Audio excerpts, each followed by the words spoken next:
Morning friends, कैसे हैं आप लोग। स्टार्ट कर दिया था अपन ने सर्कुलर मोशन, ठीक है ना। तो सर्कुलर मोशन जो है वो स्टार्ट हो चुका है।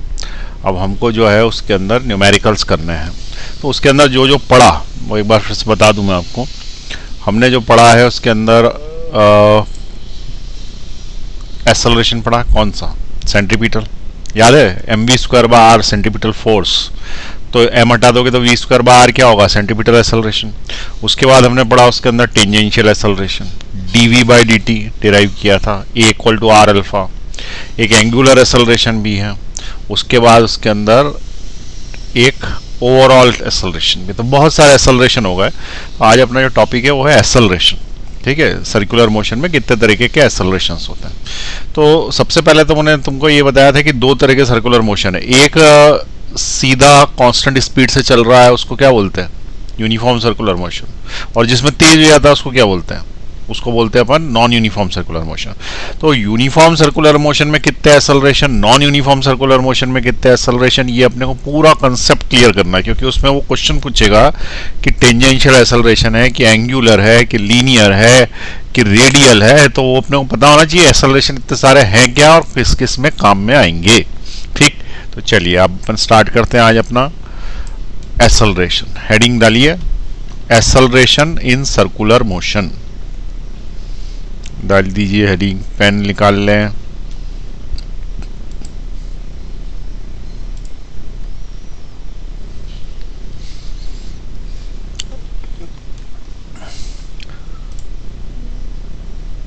चलिए डाल दीजिए हेडिंग, डाल दिया, एक्सेलरेशन इन सर्कुलर मोशन।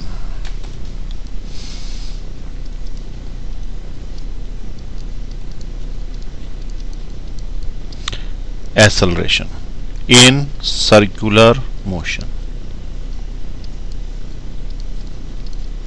सबसे पहली चीज, सर्कुलर मोशन में जो एक्सेलरेशन है उसके लिए सर्कुलर मोशन को दो पार्ट्स में बांटा मैंने। कौन कौन से दो पार्ट्स में बांटा, तो सर्कुलर मोशन को मैंने दो पार्ट्स में बांट दिया।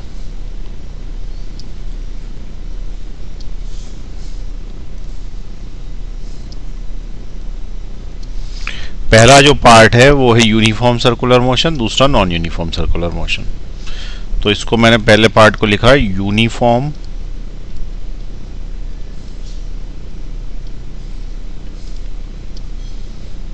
दूसरा नॉन यूनिफॉर्म। आई बात समझ में, सर्कुलर मोशन को दो पार्ट्स में बांटा।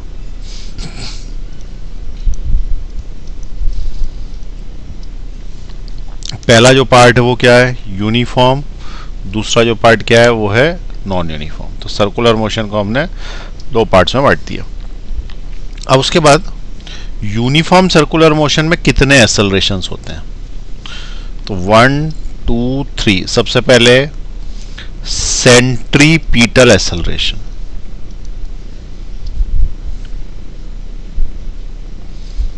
सेंट्रीपिटल एक्सेलरेशन को मैं AC लिखता हूं। क्या ये सेंट्रीपिटल एक्सेलरेशन इधर भी होता है, तो उसका आंसर है हाँ, होता है। सेंट्रीपिटल एक्सेलरेशन इधर भी होता है। इसका मतलब नॉन यूनिफॉर्म सर्कुलर मोशन में, जिसमें स्पीड चेंज होती है, स्पीड फास्ट या स्लो हो जाती है, ठीक है, स्पीड चेंज होती है। इसमें स्पीड कांस्टेंट होती है, स्पीड इज कांस्टेंट, एक जैसी स्पीड से ही गोल घूमेगा, ठीक है। इसके अंदर क्या होता है, एक जैसी स्पीड से ही गोल घूमता है। जैसे अपन ने बोला कि सर्कुलर मोशन कर रहा है तो उसकी जो स्पीड होगी वो एक जैसी होगी, और इस वाले में जब सर्कुलर मोशन करेगा तो जो इसकी स्पीड होगी वो फास्ट होता जाएगा, ठीक है। तो सेंट्रीपिटल एक्सेलरेशन अपने को पता पड़ गया क्या होता है। उसके बाद नेक्स्ट जो है वो है टेंजेंशियल एक्सेलरेशन। टेंजेंशियल एक्सेलरेशन ये इसके एक्सिस पे होता है, यहां पे, ठीक है, इस जगह पर। जैसे यहां पे स्पीड है और यहां पहुंचा तो इधर एक स्पीड मिलेगी उसको। तो ऐसे में यदि वो फास्ट हो रहा है या स्लो हो रहा है तो उसके पास जो एक्सेलरेशन है वो कौन सा, टेंजेंशियल एक्सेलरेशन। तो यहां पे टेंजेंशियल एक्सेलरेशन आएगा क्या, इस वाले में टेंजेंशियल एक्सेलरेशन आएगा क्या? तो वेलोसिटी इधर थी, फिर वेलोसिटी इधर हो गई, तो वेलोसिटी के चेंज होने से जो एक्सेलरेशन मिला, डायरेक्शन चेंज होने से वो सेंट्रीपिटल है, लेकिन वैल्यू चेंज होने से जो मिलता है वो टेंजेंशियल एक्सेलरेशन होता है। तो इसको क्या बोलते हैं अपन? Tangential acceleration. अब ये यहाँ पे जो है वो टेंजेंशियल एक्सेलरेशन नहीं मिलेगा, ठीक है। टेंजेंशियल एक्सेलरेशन जो है वो क्या हो जाएगा इसमें? at इज इक्वल टू 0, जबकि यहाँ पे टेंजेंशियल एक्सेलरेशन मिलेगा क्योंकि इसकी स्पीड चेंज हो रही है, इसमें टेंजेंशियल एक्सेलरेशन मिलेगा। फिर है एंगुलर एक्सेलरेशन। एंगुलर एक्सेलरेशन को अपन क्या बोलते हैं? अल्फा, जो कि यहां 0 होता है, जबकि यहां पे एंगुलर एक्सेलरेशन 0 नहीं होता, देयर इज सम वैल्यू, तो alpha is not 0, alpha is not 0। उसके बाद चौथे नंबर का जो आता है वो आता है नेट एक्सेलरेशन, ठीक है। चौथे नंबर के को क्या बोलते हैं अपन? Net acceleration. तो नेट एक्सेलरेशन जो होता है उसको ए नेट बोलते हैं, और नेट एक्सेलरेशन यहाँ पे ए के बराबर, AC के बराबर ही होता है, क्योंकि बचे हुए दो तो 0 है, ये वाला भी 0 है, टेंजेंशियल एक्सेलरेशन, एंगुलर भी 0 है, और ये सेंट्रीपिटल बचा, तो बस यही एक्सेलरेशन होगा इसके अंदर, तो this is the net acceleration. जबकि यहाँ पे ऐसा नहीं है, यहाँ पे जो नेट एक्सेलरेशन है उसको अगर मैं ये नेट बोलूं तो उसका फॉर्मूला होगा √AC² प्लस AT², जहां पे AC क्या है? सेंट्रीपिटल एक्सेलरेशन है, ये सेंट्रीपिटल, और ये वाला जो है इधर साइड जो एक्सेलरेशन मिलेगा वो कौन सा? टेंजेंशियल। और अगर तुमको एंगल में कोई एक्सेलरेशन मिल रहा है तो वो क्या कहलाएगा? एंगुलर, ठीक है। तो यहाँ पे 2 है, एक्सेलरेशन सेंट्रीपिटल, फिर एक्सेलरेशन टेंजेंशियल, एंगुलर, लेकिन एंगुलर इसमें नहीं लेते। नेट एक्सेलरेशन जो है वो कितना होता है? AC² प्लस AT², ठीक। अब थोड़ा समझ में आ गया होगा, लेकिन अभी भी पूरी तरीके से नहीं आया, और समझाऊंगा, ठीक है। यूनिफॉर्म सर्कुलर मोशन है तो उस केस में क्या होगा कि स्पीड फिक्स है ऐसे में, लेकिन डायरेक्शन चेंज हो रहा है। तो अब अपन एक्सेलरेशन को 2 पार्ट्स में बांटे। एक्सेलरेशन बेसिकली वेलोसिटी के चेंज से आता है, इज ड्यू टू क्या? Due to change in velocity, velocity के चेंज से आता है। वेलोसिटी के चेंज के 2 कारण हैं, रीजन 2 है।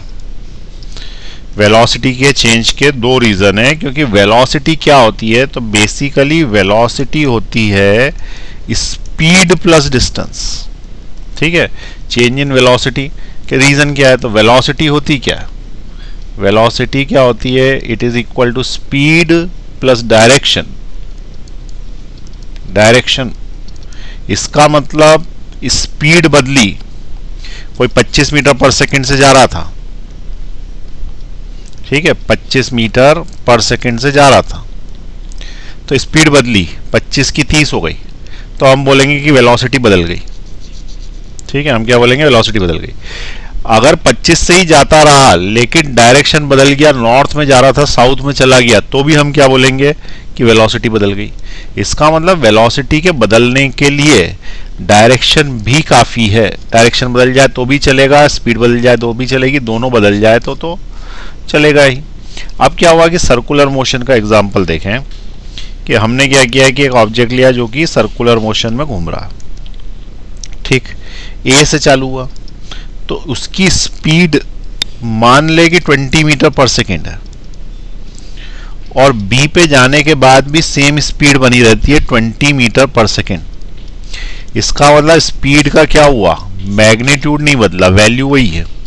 तो अपन क्या बोलते हैं कि वेलोसिटी में स्पीड वही है, लेकिन डायरेक्शन बदल गया, क्योंकि ये पहले अपवर्ड जा रही थी, अब ये साइड में कहीं जा रही है, इस साइड, तो डायरेक्शन बदल गया। तो डायरेक्शन पहले इधर था, अब डायरेक्शन इधर है, तो डायरेक्शन चेंज होने के कारण वेलोसिटी चेंज हो गई, और वेलोसिटी चेंज हो गई तो एक्सेलरेशन आ जाएगा।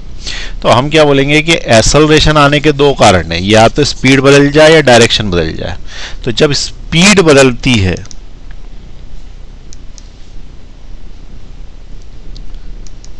ठीक है, क्या बोलते हैं अपन, जब स्पीड बदलती है, ये क्या हो रहा है,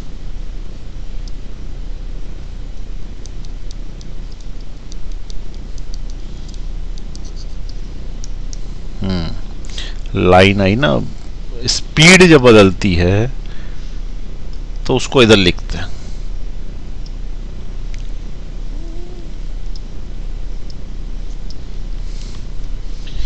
speed change in speed brings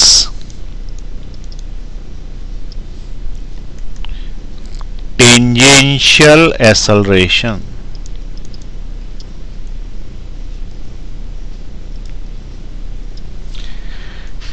and change in direction brings centripetal acceleration.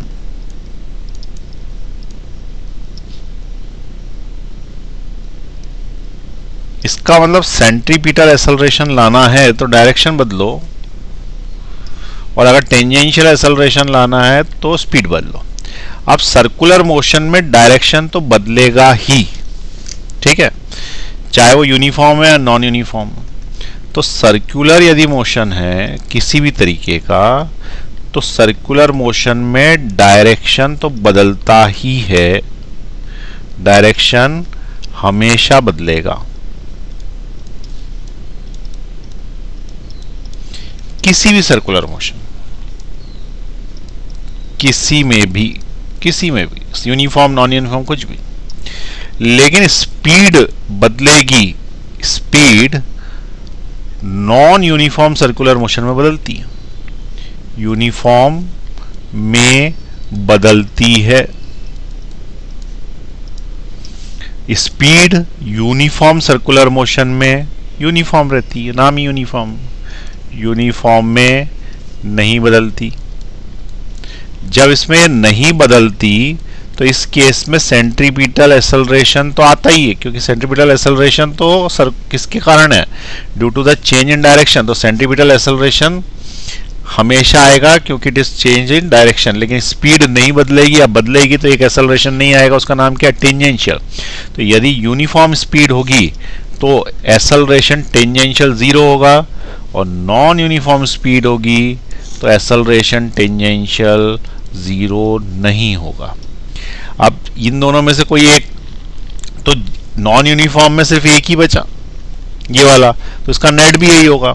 और यूनिफॉर्म में क्या होगा, सॉरी स्पीड यूनिफॉर्म में नहीं बदलती, तो इस केस में 80 0 होगा, इसमें 80 0 नहीं होगा। इसका मतलब ये 0 नहीं है, ये 0 नहीं है, तो इन दोनों का नेट निकल जाएगा, ठीक है।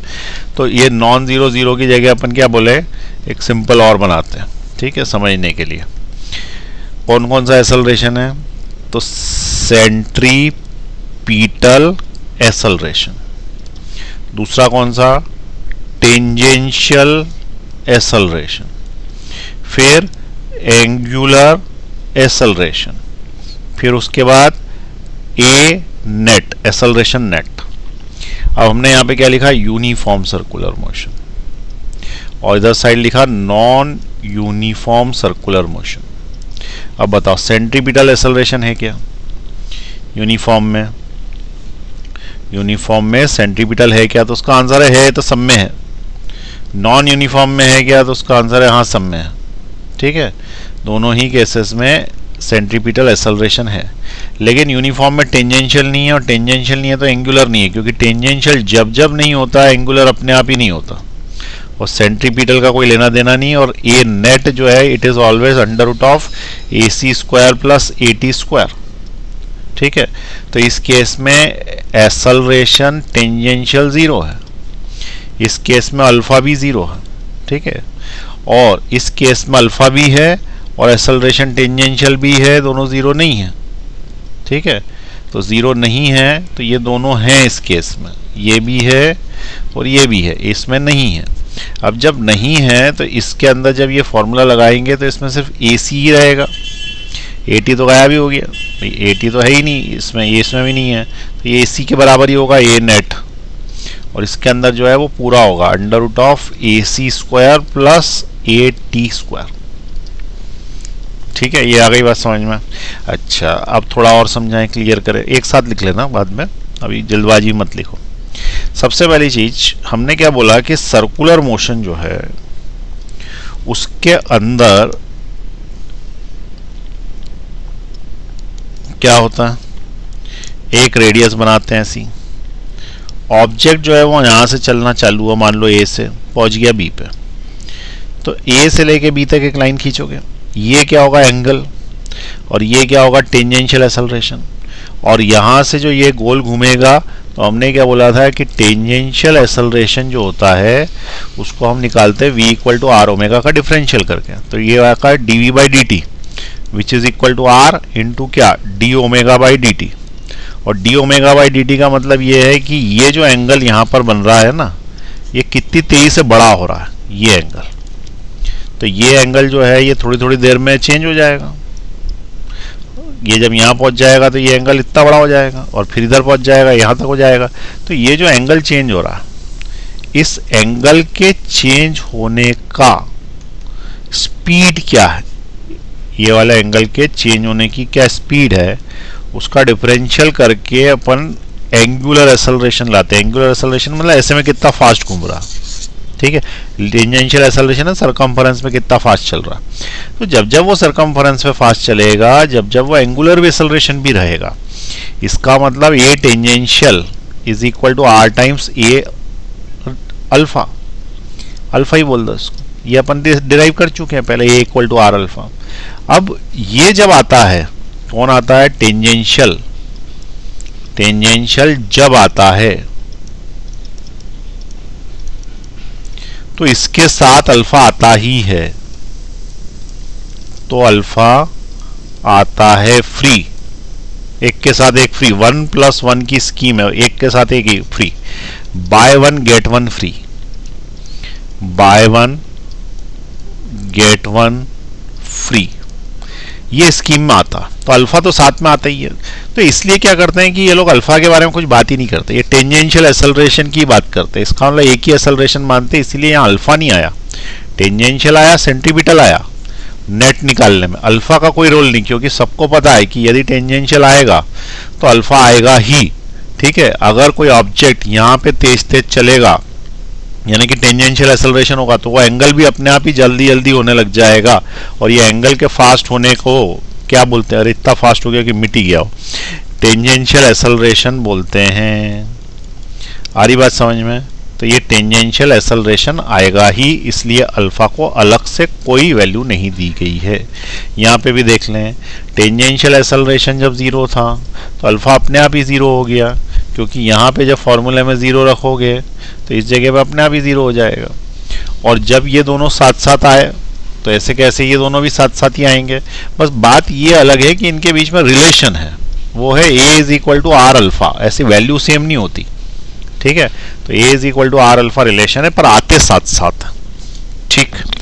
तो अब देखा जाए तो दो ही तरह के एक्सेलरेशन रहेगा, एक हो गया सेंट्रीपिटल, जो क्यों आता है, क्योंकि सेंटर की तरफ लग रहा है और इसलिए आता है, it is due to the direction change, direction change के कारण आता, ठीक है, और डायरेक्शन चेंज के कारण आता है, तो डायरेक्शन तो हमेशा ही बदलता है, इसलिए हमेशा ही आता है, इसलिए इसमें भी आ गया, इसमें भी आ गया।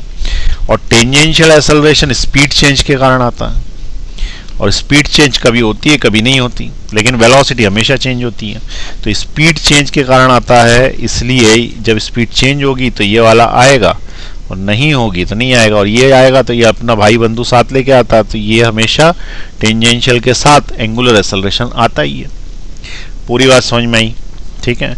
अब फिर से शुरुआत से देखें क्या क्या बोला मैं, कुल मिला के मैंने ये बोला कि सर्कुलर मोशन जो चैप्टर है उसको दो पार्ट्स में बांटा गया। कौन कौन से दो पार्ट्स हैं भाई? तो एक है अपना यूनिफॉर्म सर्कुलर मोशन और दूसरे नंबर का क्या है? Non uniform. ये यूनिफॉर्म सर्कुलर मोशन, दूसरा नंबर का क्या है? Non uniform circular motion. Non uniform में स्पीड बदलती है, डायरेक्शन तो दोनों में ही बदलता है, यानी वेलोसिटी दोनों में बदलती है। इसमें स्पीड कांस्टेंट रहती है, 25 मीटर पर सेकंड से घूमेगा तो 25 ही घूमता रहेगा। अब क्या होता है कि चार तरह के एक्सेलरेशन है, उसमें से यूनिफॉर्म में सेंट्रीपिटल एक्सेलरेशन आता है। ठीक है, सेंट्रीपिटल एक्सेलरेशन आता है इसके अंदर। ये इसमें भी आता है क्योंकि वो तो दोनों में आएगा। कारण क्या है कि दोनों में डायरेक्शन चेंज होते हैं, लेकिन इसमें टेंजेंशियल एक्सेलरेशन नहीं आता। इसमें टेंजेंशियल एक्सेलरेशन आता है, और टेंजेंशियल आता है तो अपने भाई बंधु को 1+1 फ्री स्कीम में ले आता है, by one get one free में, तो अल्फा इसके बाय वन गेट वन में आ गया। और एंगुलर एक्सेलरेशन इसमें 0 है तो इसमें भी 0 है, तो इसमें नेट कुछ बचा ही नहीं, एक ही तरीके का होता है वही नेट हो जाता है। इसमें दो तरह का होता है, तो उसके अंदर यहाँ देखें कि ये फॉर्मूला ही क्यों लगाया, क्योंकि देखो टेंजेंशियल एक्सेलरेशन लग रहा है इस साइड और एक्सेलरेशन सेंट्रीपिटल लग रहा है इस साइड। इसका मतलब एक दूसरे से 90 डिग्री पे, 90 डिग्री पे है, तो इनका जो रिजल्टेंट आएगा वो रिजल्टेंट निकालने के लिए हमें क्या करना पड़ेगा? एक पैरेललोग्राम बनाना पड़ेगा और ये इसका रिजल्टेंट आएगा। तो ये जो मैंने बनाया ये नेट एक्सेलरेशन है, और नेट एक्सेलरेशन में देख लें कि it is under root of, क्योंकि इसका और इसका पाइथागोरस लगा के डायगोनल निकलेगा ना ये। तो अगर मैं इसको 80 मान रहा हूँ और इसको मैं AC मान रहा हूँ, क्योंकि ये वाला AC है तो ये भी AC है वैल्यू वाइज, तो इसलिए इसका पाइथागोरस लगा के बीच वाला निकल जाएगा डायगोनल की वैल्यू, क्योंकि इसकी वैल्यू पता है, इसकी वैल्यू पता है, तो इसकी निकालनी है। तो इसकी क्या होगी? p² प्लस b², तो perpendicular square 80 plus base that is AC, तो 80² प्लस AC², ये इसलिए आ गया फॉर्मूला। ठीक है, अब इसमें क्वेश्चन ये पूछेगा कि नेट और इसमें वो बनाओ। तो हमने क्या किया, हमने क्या बोला कि सबसे पहले एक सर्कल बनाया। ठीक है, थोड़ा नीचे बना देता हूँ, अभी नोट मत करो कुछ भी, एक साथ करना, पूरा कंसेप्ट क्लियर हो जाए फिर करना। यहां बना देता हूँ। देखो सबसे पहले यहां पे बनाना एक डायमीटर, उस पे लेना एक टेंजेंट,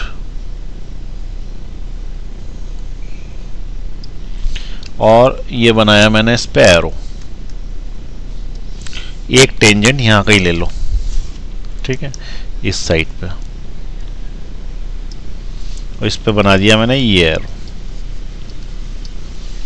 ठीक, अब क्या होगा कि अगर किसी ने पूछा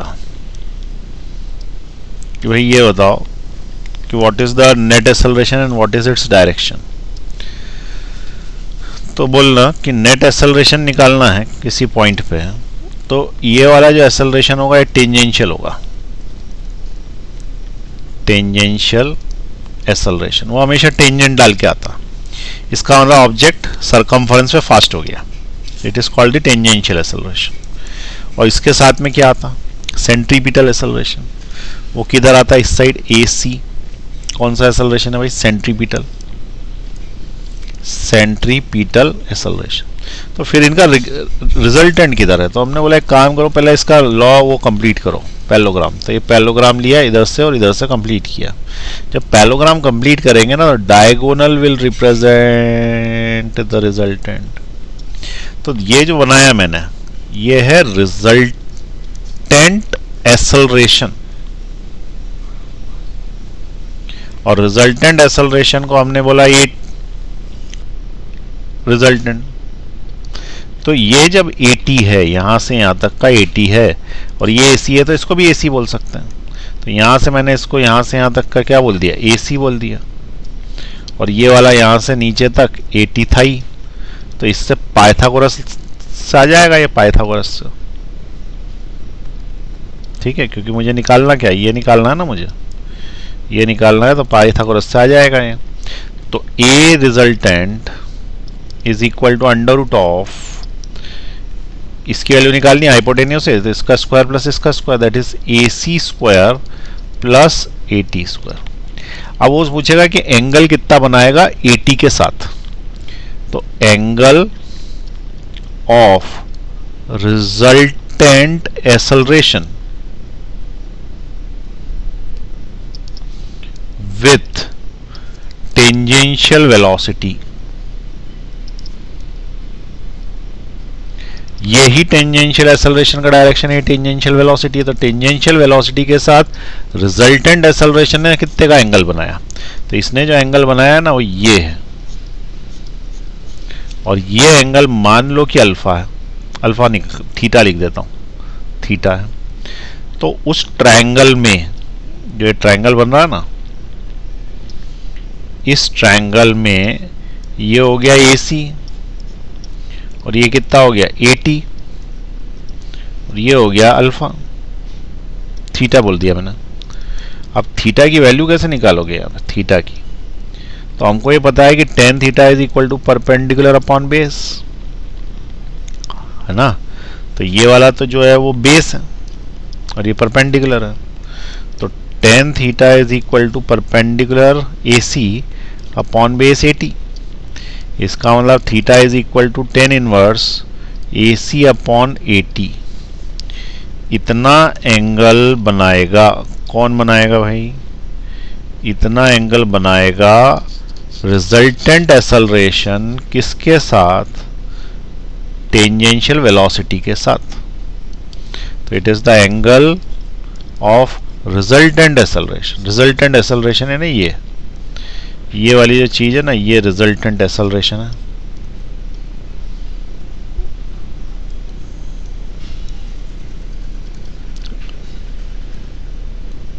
आई बात समझ में, रिजल्टेंट एक्सेलरेशन नहीं, ये जो बनाया है, ये जो बनाया सेम है, ठीक है।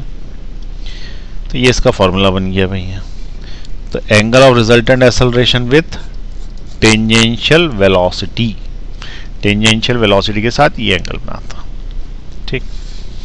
अब पूरी कहानी हो गई है, अब शुरुआत से नोट करनी है। मैं बोलूंगा पॉज, तुम नोट करते आना। चलिए पॉज दबाइए, नीचे ले रहा हूं मैं। हाँ डायग्राम बना ले, पॉज दबा दें।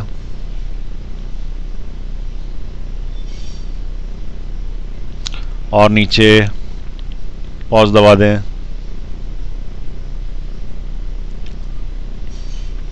और नीचे ले रहा हूं मैं। चलिए बनाएं पॉज दबा के, और नीचे ले लिया, पॉज दबा दें। यहां तक अपने को एक्सेलरेशंस के बारे में पता पड़ गया, ठीक है, कितने तरीके के एक्सेलरेशंस होते। तो देखिए यहां पे क्वेश्चन आ गया है, particle is moving in a circle of radius 12 metre at any instant its speed is 6 meter per second and the speed is increasing at the rate of 4 meter per second square, find the acceleration of the particle। अब acceleration of the particle का मतलब कौन सा acceleration, तो जब वो बताए नहीं कि कौन सा acceleration तो हम net acceleration मानेंगे। तो जब net acceleration मानेंगे तो net acceleration का फॉर्मूला हमारे पास है, वो होता है under root of AC square plus AT square. तो उसके लिए AC सेंटीमीटर एक्सेलरेशन निकालना पड़ेगा और AT यानी टेंजेंशियल एक्सेलरेशन निकालना पड़ेगा। टेंजेंशियल एक्सेलरेशन स्पीड के कारण आता है, तो स्पीड के कारण दिया उसने, speed is increasing at the rate of 4 metre per second square, यानी कौन सा टेंजेंशियल है, लेकिन सेंट्रीपिटल नहीं दिया क्योंकि mv स्क्वायर अपॉन r से आता है, यानी v स्क्वायर बाय r से आता है। सेंट्रीपिटल फोर्स होता है mv स्क्वायर बाय r और ये क्या होता है v स्क्वायर बाय r। तो v का स्क्वायर, तो हमें स्पीड दे रखी है v का स्क्वायर और अपॉन r रेडियस ये ले लेंगे और उसको फॉर्मूले में डाल देंगे। आई बात समझ में। तो ये क्वेश्चन सॉल्व करते हैं हम, तुम लोग करना चाहो तो कर लो खुद ही, पॉज दबा के कर लो सॉल्व, नहीं है तो देख लो कैसे बोल रहा हूं मैं। हमने क्या बोला कि जब उसने कुछ बोला ही नहीं है तो उसने नेट एक्सेलरेशन पूछा होगा, ठीक है। जब कुछ न लिखा हो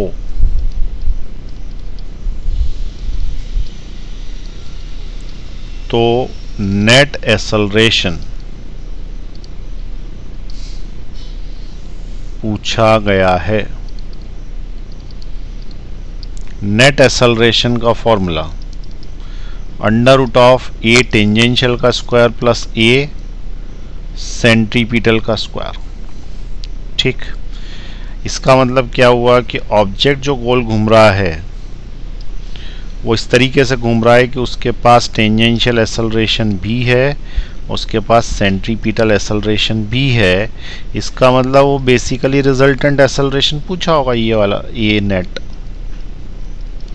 ये इसका फॉर्मूला। अब टेंजेंशियल एक्सेलरेशन डायरेक्ट ही दे रखा उसने 4 मीटर पर सेकेंड स्क्वायर। टेंजेंशियल एक्सेलरेशन क्या दे रखा, 4 मीटर पर सेकेंड स्क्वायर। लेकिन हमें निकालना सेंट्रीपिटल, तो ये होता है वी स्क्वायर बाय आर। उसने वेलोसिटी भी दे रखी है 6 मीटर पर सेकेंड और रेडियस भी दे रखी है 12 मीटर। तो ये दोनों उठा के इसमें रख देंगे, तो acceleration centripetal will be 6 × 6 upon radius 12। तो ये इससे 2 बार कैंसिल और ये इससे 3 बार कैंसिल, तो फाइनल 3 आ गया। यूनिट वही आती है एक्सेलरेशन की, मीटर पर सेकेंड स्क्वायर, तो अभी भी वही है, बाद में भी वही है। अब उसके बाद वो क्या बोलता है कि नेट एक्सेलरेशन निकालो। क्या निकालें भैया, नेट एक्सेलरेशन। तो सेंट्रीपिटल एक्सेलरेशन 3 आ रहा है, टेंजेंशियल 4 आ रहा है, तो नेट निकालने के लिए A net is equal to under root of, यहाँ पे रख देना इसकी वैल्यू, और ये जो 4 मीटर पर सेकेंड आया है, 3 मीटर पर सेकेंड आया है, ये सेंट्रीपिटल आया, इसको यहाँ रख देना। ठीक है, सेंट्रीपिटल की वैल्यू कहाँ रख देना, यहाँ रख देना। तो रख दो, तो 4 का स्क्वायर प्लस 3 का स्क्वायर, तो 16 + 9 हो गया, रूट में 25, और 25 किसका रूट होता है, 5 का। तो इसलिए नेट एक्सेलरेशन जो है 5 मीटर प्रति सेकंड स्क्वायर आएगा। अब वो पूछेगा किधर आएगा, ये आंसर है। ठीक है, अगर उसने पूछा किधर आएगा तो हम बोलेंगे डायगोनल पे आएगा। तो इसका डायगोनल कहाँ पे होगा, ये इसका डायगोनल यहाँ पे आएगा। अभी पूछा नहीं है उसने, नहीं तो बता देते भाई। ठीक है, चलिए नोट कर लें इसको, पॉज का बटन दबा के नीचे ले रहा हूँ, दबाएं पॉज का बटन, नोट कर लें, फिर दूसरा क्वेश्चन करते हैं।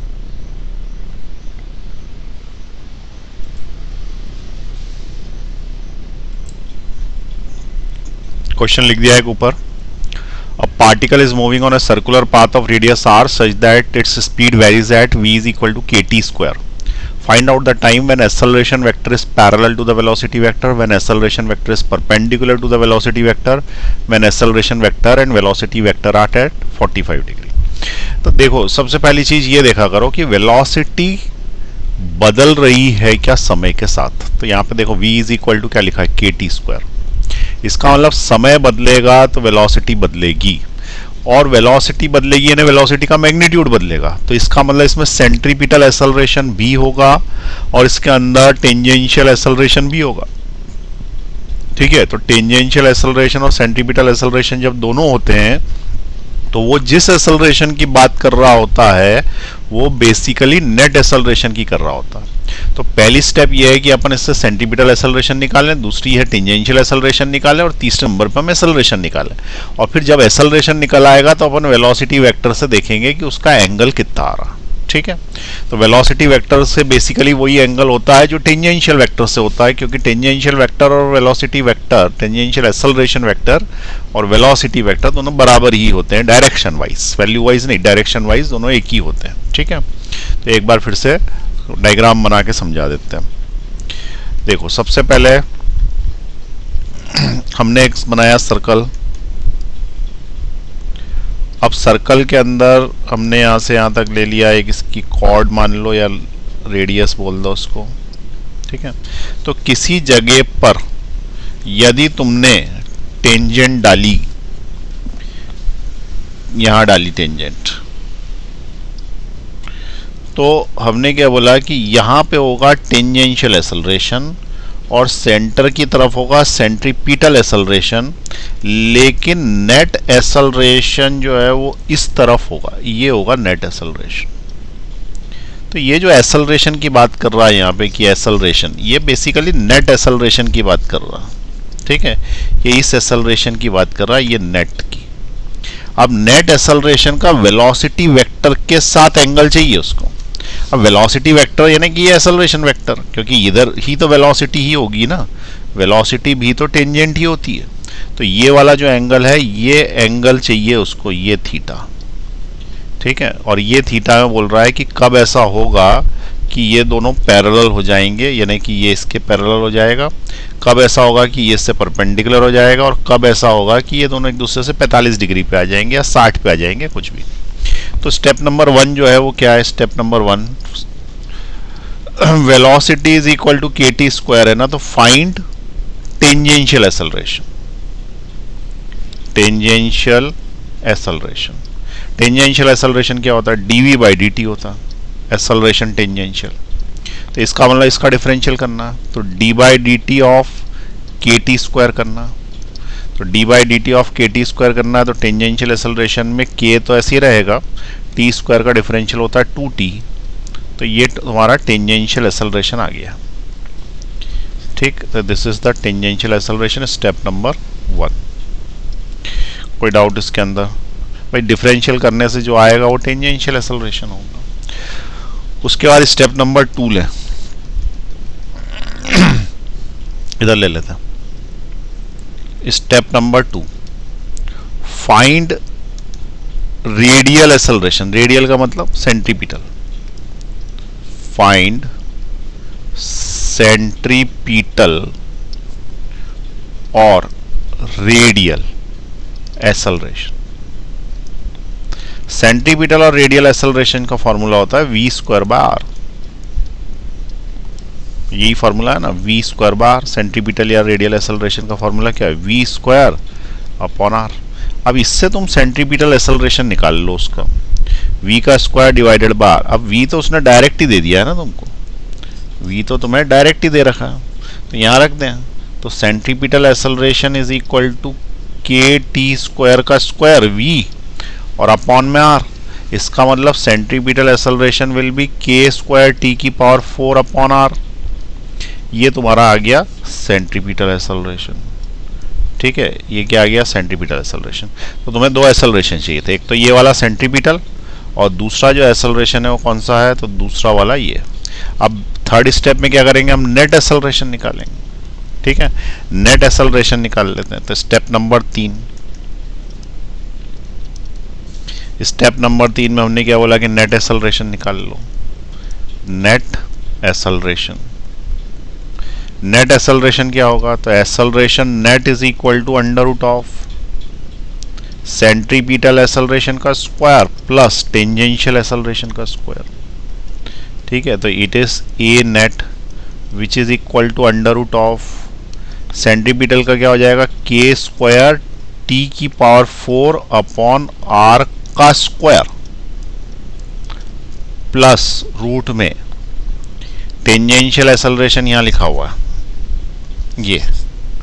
ये इस टेंजेंशियल की जगह डालना। तो it will be 2kt whole square. अब इससे ए नेट मिलेगा अंडर रूट ऑफ k की पावर 4 t की power 8 upon R square plus 4k square T square. ठीक है, आई बात समझ में? यहां तक हमारे पास क्या तक आ गया? नेट एक्सेलरेशन आ गया। वो बात अलग है कि इस क्वेश्चन में नेट एक्सेलरेशन पूछा नहीं है, लेकिन किसी क्वेश्चन में पूछ लेता, इसलिए मैंने निकाल दिया। अब फोर्थ जो चीज जो इस क्वेश्चन में जो पूछी गई है वो एंगल पूछा गया। तो एंगल पहले निकालेंगे तो tan theta is equal to y by X होता है, उससे निकाल लेंगे एंगल अपन। ठीक है, तो यहाँ पे टिग्नोमेट्री लगा देते हैं, थोड़ी सी सिंपल है, वैसे तो कोई ज़्यादा कठिन नहीं है। तो देखें यहाँ पे ये इतने ट्राइंगल में टिग्नोमेट्री लगा के tan थीटा की वैल्यू निकाल लो। तो tan थीटा की वैल्यू कौन सा ट्राइंगल में लगाओगे? इसमें लगाओ। तो ये थीटा है, tan theta is equal to perpendicular upon base. तो this is perpendicular, sorry this is base and this is perpendicular, क्योंकि एंगल जिसके साथ बनता है ना वो बेस होता है। तो ये एंगल 80 के साथ है और ये परपेंडिकुलर है। तो यहाँ पे tan theta is equal to, यही लिख देता हूँ चलो, tan theta is equal to perpendicular upon base, और परपेंडिकुलर जो उसका है वो है y, इसका मतलब AC, यहाँ से लेके यहाँ तक AC है, और इस ट्रायंगल में तुमने इसको थीटा लिया है, तो ये वाला तो हो गया बेस, तो बेस की जगह लिख दे 80 और ऊपर की तरफ क्या आ जाएगा AC। ये तुम्हारा एंगल बिटवीन AC एंड 80 हो गया। ठीक है, ये काय का फॉर्मूला आया, angle between AC, A centripetal and A tangential. जब ए टेंजेंशियल बोले तो वेलोसिटी बोले तो एक ही बात है, क्योंकि वेलोसिटी और टेंजेंशियल एक्सेलरेशन एक ही होता है। तो tan थीटा का फॉर्मूला क्या हो गया, AC बाय 80। अब ये यहाँ पे लगा देते हैं स्टेप नंबर 4 में, स्टेप नंबर 4। ठीक है, ये यहाँ पे मैं लिख देता हूँ, इंपॉर्टेंट है but not asked in question, not asked in question. चलिए अब अपन क्वेश्चन देखें। तो tan theta is equal to AC upon 80। AC की वैल्यू डाल दो भाई। AC की वैल्यू कहाँ से लाओगे, एरी AC। ठीक है, ये है AC और ये है 80। तो AC आएगा k स्क्वायर टी की पावर 4 बाय r। ठीक है, k स्क्वायर टी की पावर 4 बाय r, ये आया AC, k स्क्वायर टी की पावर 4 अपॉन r, और AT जो है वो आ रहा है 2KT, उसकी जगह मैं यहाँ पे लिख दूंगा 2KT।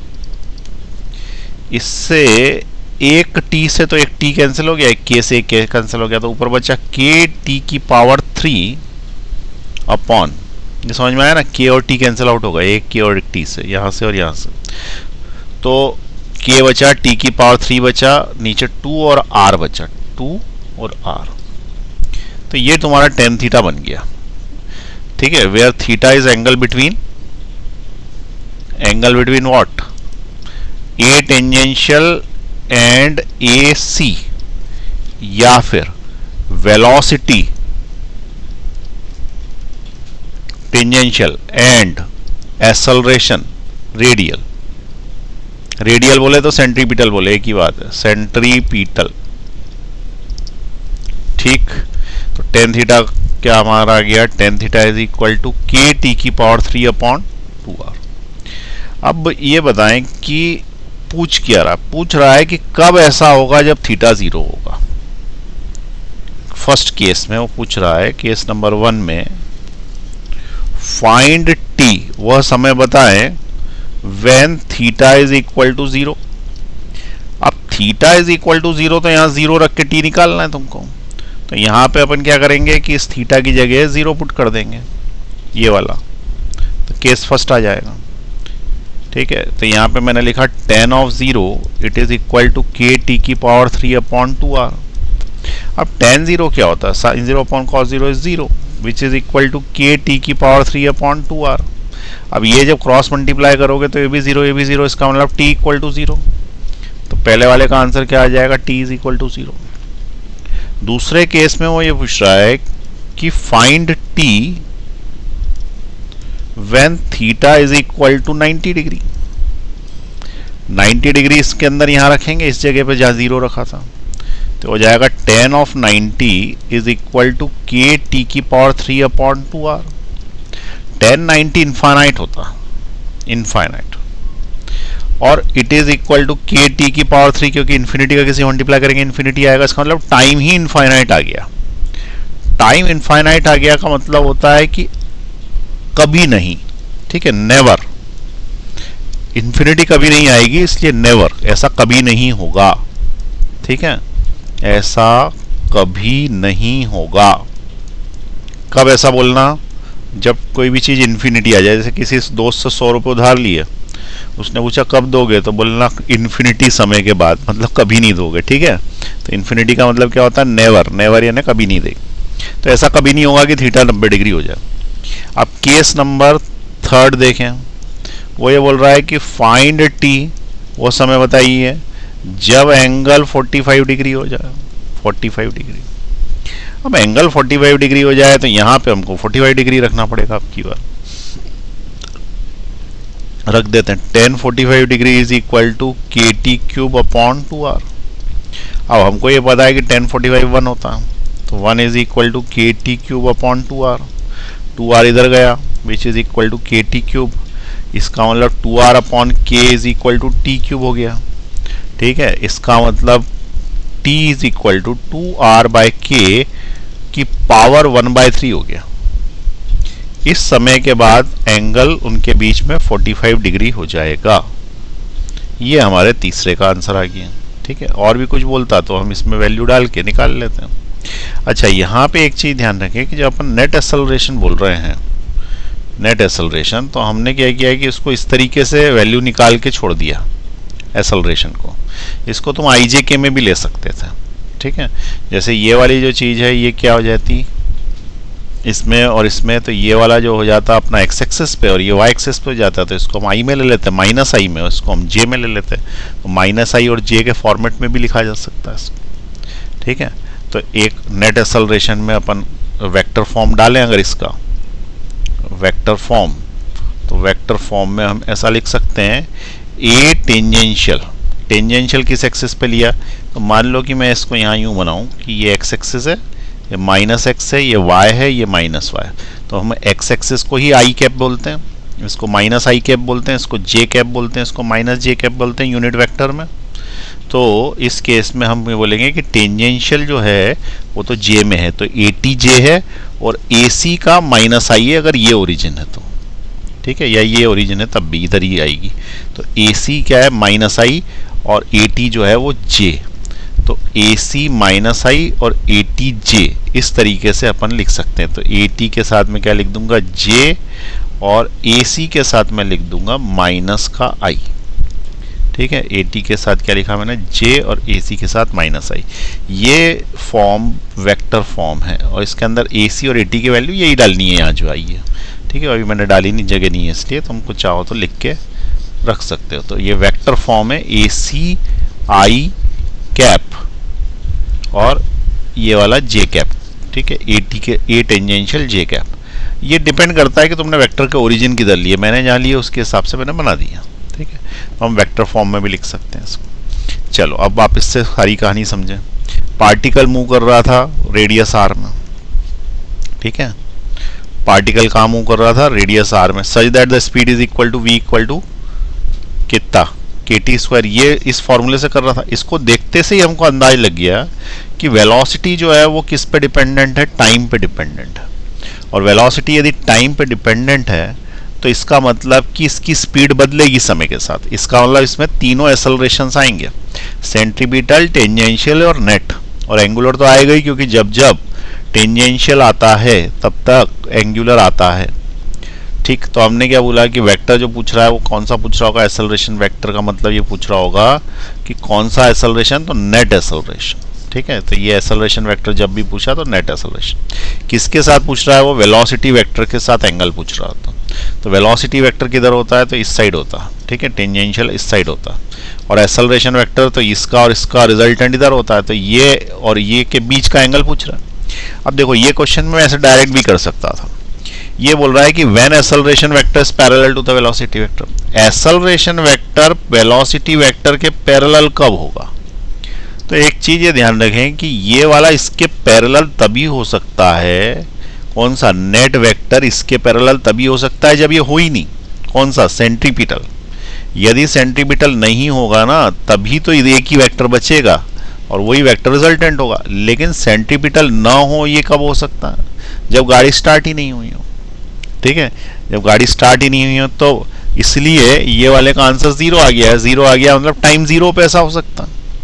फिर वो बोलता है कि सेकेंड नंबर के केस में कि when acceleration vector is perpendicular to velocity vector.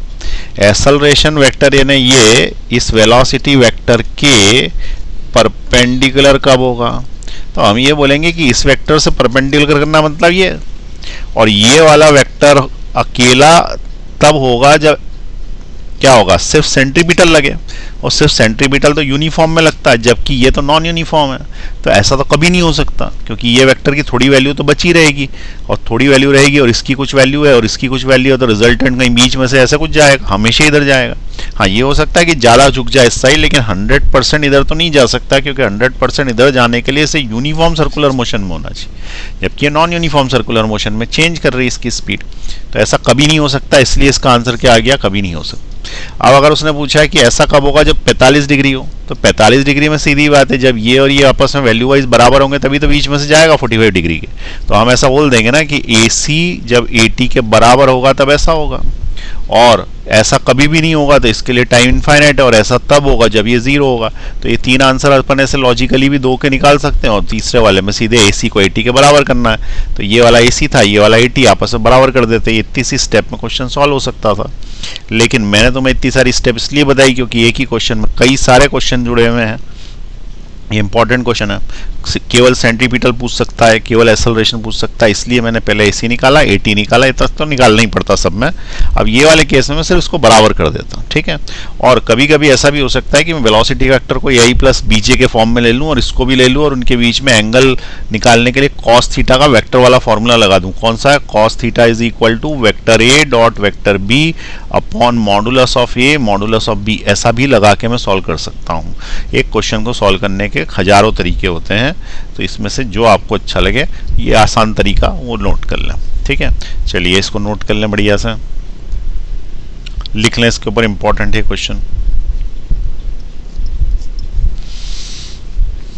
चलिए आगे बढ़ाऊं मैं, पॉज दबा दिया।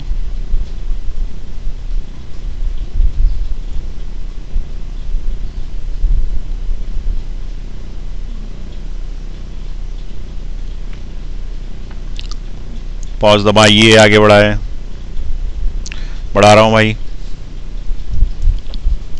चलो पॉज दबाओ फटाफट, लिख लिया। चलिए पॉज पर दबाइए, और नीचे ले रहा हूं मैं, यहां तक हो गया, ठीक है।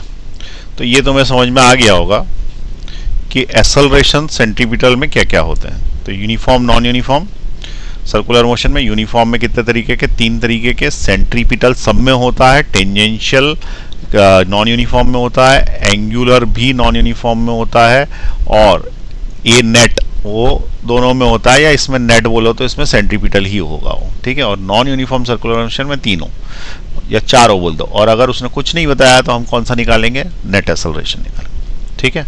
चलिए नेक्स्ट क्लास में करेंगे आगे।